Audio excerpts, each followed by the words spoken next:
Сегодня Всемирный день борьбы с раковыми заболеваниями. Это ежегодное мероприятие, организуемое Международным противораковым союзом.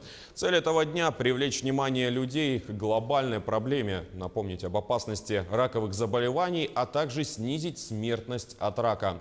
В России по итогам 2018 года было выявлено 617 тысяч новых случаев онкологических заболеваний, что на 20 тысяч больше, чем в 2017 году.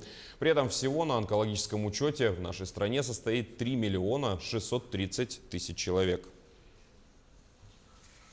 Якутия тоже не стала исключением. Министерство здравоохранения региона сегодня проводит флешмоб-акцию по профилактике онкологических заболеваний. Мероприятия призваны донести информацию о раннем выявлении злокачественных новообразований, привлечь внимание якутян к своему здоровью и информировать о способах профилактики. На одной из таких акций находится наш корреспондент Анастасия Данилова. Анастасия, здравствуй! Где в Якутске проходит эта акция? Василий, здравствуйте. К сожалению, рак занимает ведущие позиции в показателях смертности населения в республике. В Якутии рак ежегодно уносит жизни более 1000 человек. И каждый год выявляется около 2000 новых онкобольных.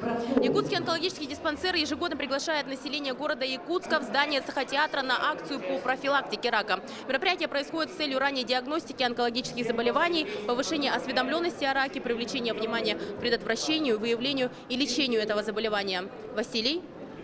Анастасия, какие мероприятия пройдут в Сахатеатре в рамках Всемирного дня борьбы? В Сахатеатре собралось около сотни горожан, которые пришли сюда с 10 утра. Акция продолжится до часу дня. Жители столицы имеют уникальную возможность получить консультации ведущих врачей-терапевтов, врачей-хирургов, врачей-онкологов, пройти экспресс-обследование в Центре здоровья, УЗИ-обследование, а также прослушать мастер-классы по диагностике заболеваний. Василий? Да, Анастасия, спасибо. Будем ждать от вас подробности об этом мероприятии в следующих выпусках новостей. А я напомню, что на связи со студией была корреспондент Якутии-24 Анастасия Данилова.